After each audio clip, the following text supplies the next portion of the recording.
The Lamborghini Countach. It's one of the most iconic car designs of the 70s and 80s, maybe even of all time. It's a car that graced many bedroom walls over the years with its wild design and unconventional looks. But did you know that this raging bull also raced in Group C? It's a complicated story, and it all started with one man, David Jolliffe. He was the British importer of Lamborghini, which is a pretty sweet gig, now I think about it. Importing some of the most desired cars on the planet. Who wouldn't want that? But David wanted more.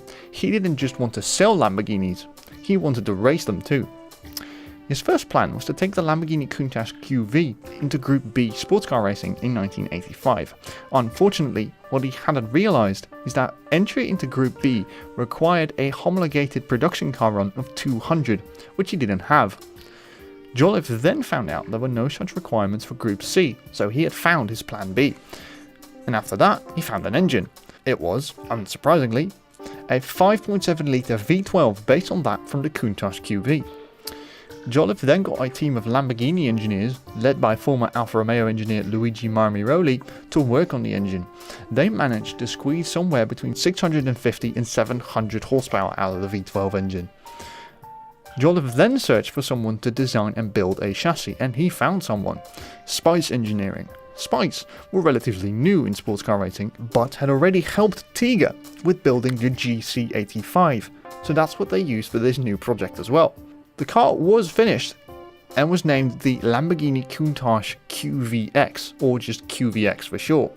Now at this point, it's important to note that the QVX was not an official Lamborghini project.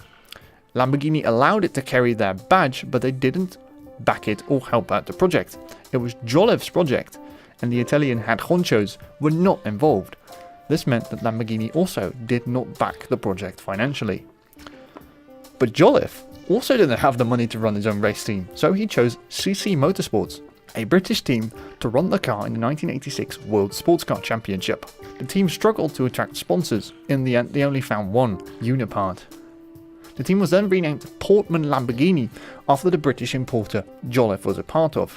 In 1986, the team looked to enter the World Sports Car Championship, starting with a race at Monza. But a large problem was looming over the team's efforts, and that was money. As much as the car showed promise in tests and small races, new sponsorships just didn't come, even though they were badly needed. The troubles spoiled the team's big day, as it never competed at Monza. It also skipped Silverstone, Brands Hatch, and most notably, the 24 Hours of Le Mans. The biggest endurance race of the year was a great opportunity to steal the spotlight and finally attract more investors, but the car never made it to the south. In November, the QVX finally got to compete in a race. The 500 kilometers of Kyalami in South Africa would be the car's coming out party. This was a non-championship race. This meant that the big players like Sauber, Jaguar and Lancia would not compete. Instead, the QVX rivals were a group of semi-works Porsches, Rondos, Zaxspeeds and Tigers. With Tiff Needell, the QVX did remarkably well. Needell qualified 7th, but would eventually finish an admirable 5th, proving that the unruly bull had some racing potential. Sadly, that potential would never be fulfilled.